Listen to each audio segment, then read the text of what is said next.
Okay, we're going to see if this series converge absolutely or conditionally, or maybe this right here just diverges. Okay, so let's put this into the sigma notation that we like. Here is the deal. Notice that the first term is 1, and then we have negative 2 over 3, and then plus 4 over 9, and so on, so on, so on. Every time, what's happening? Yes, we just multiply by negative 2/3. Going from here to here, we multiply by negative 2/3, and then multiply by negative 2/3. So we do have a common ratio, therefore this is a geometric series. This is very nice. This right here, we can just use our usual template to set this up, right? The sum as n goes from 1 to infinity. And we're going to put down the first term right here, which is just 1. So I'll put this down right here for you guys.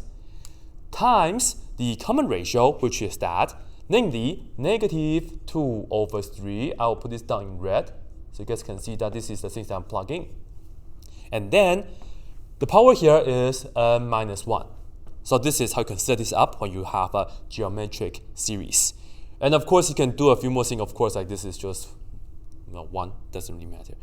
But anyway, first of all, we're going to check if this converge absolutely or not.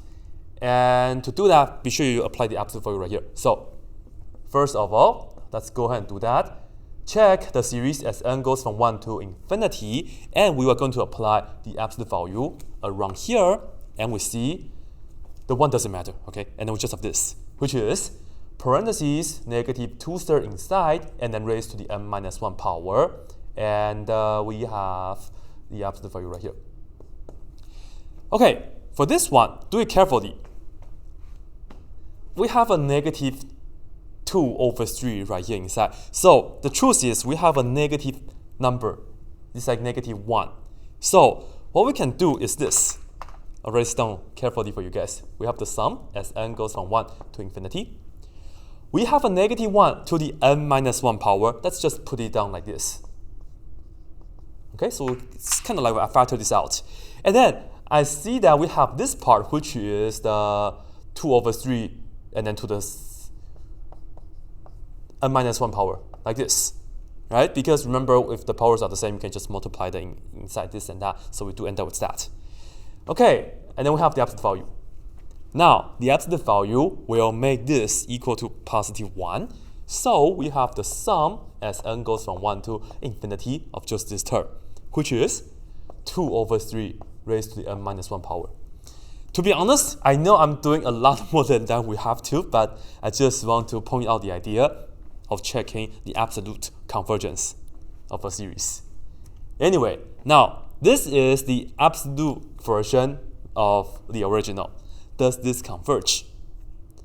This is still a geometric series, and as you can see, here is the r. For this part, okay, for this one, r is equal to positive 2/3 after we apply the absolute value. R is positive 2/3, and if you have the absolute value of r, this is less than 1.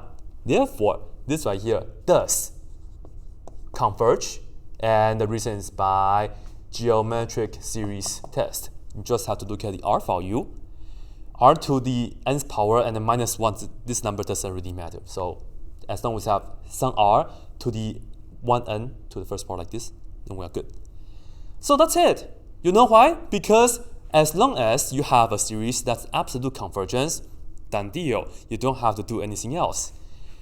You can come back here and say this right here converges as well, because we know this right here is an absolute convergence. So we can say this is the absolute convergence.